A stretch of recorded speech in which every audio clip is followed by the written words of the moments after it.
8월 30일은 유엔이 지정한 강제실종 희생자의 날입니다. 북한에 의한 강제실종 피해자는 20만 명에 달하는 것으로 추정되는데 북한은 국제사회의 생사 확인과 송환 요구를 거부하고 있습니다.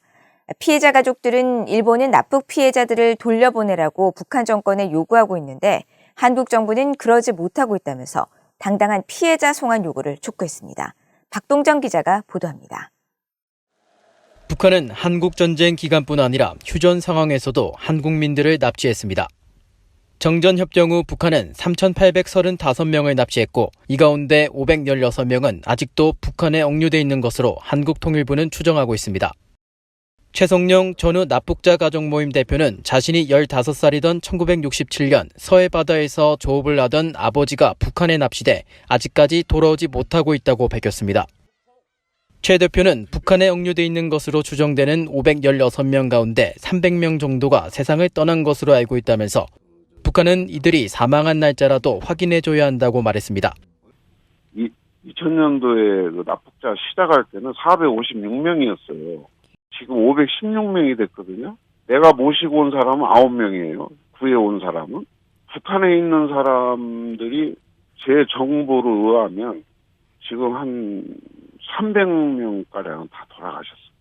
우리 그 한국 그 사회에 제일 중요한 게 뭡니까? 돌아가셨으면 제사라도 지내야 하잖아요. 그 날짜도 안 밝혀져요, 얘네들. 최 대표는 또 납북자 문제를 꾸준히 국가 정책에 반영하는 일본 정부와 비교하면서 한국도 북한의 납북자 생사 확인과 송환을 당당하게 요구해야 한다고 말했습니다.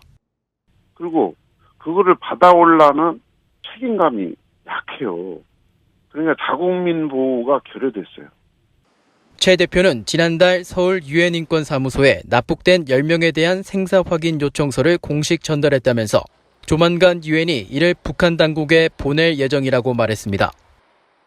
유엔 북한인권조사위원회는 지난 2014년 발표한 최종 보고서에서 북한이 1950년 이후 다른 나라 국민들을 조직적으로 납치함으로써 대규모 강제실종 사태를 초래했으며 북한에 의한 강제실종 피해자는 20만 명이 넘을 것으로 추정했습니다.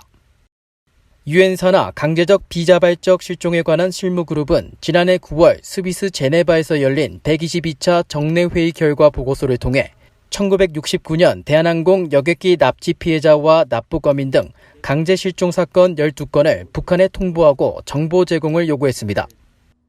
하지만 북한은 강제실종 자체를 전면 부인하며 국제사회의 요구에 묵묵부답으로 일관하고 있습니다. That there's widespread starvation. We want to help you with humanitarian aid. And all we ask is a very simple request of you is this. And it's the same thing. You want to end of the war declaration? Okay. Then return all the POWs and the abductees.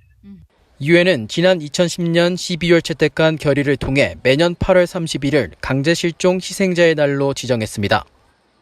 안토니오 구테우스 사무총장은 성명을 통해 강제실종은 국제인권법에 의해 엄격히 금지돼 있음에도 불구하고 억압과 테러 등의 수단으로 전 세계에서 자행되고 있다면서 모든 나라가 강제실종을 막고 희생자를 수색하며 가해자들을 수사, 기소, 처벌하는 의무를 이행해야 한다고 강조했습니다.